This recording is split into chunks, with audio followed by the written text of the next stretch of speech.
أعوذ بالله من الشيطان الرجيم. بسم الله الرحمن الرحيم.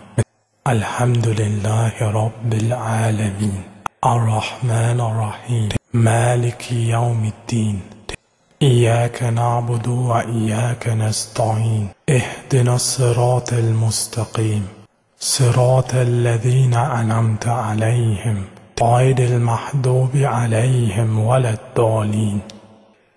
Amen. Ich suche Zuflucht bei Allah vor dem verfluchten Scheitan. Mit dem Namen Allahs, des Allerbarmers, des Barmherzigen.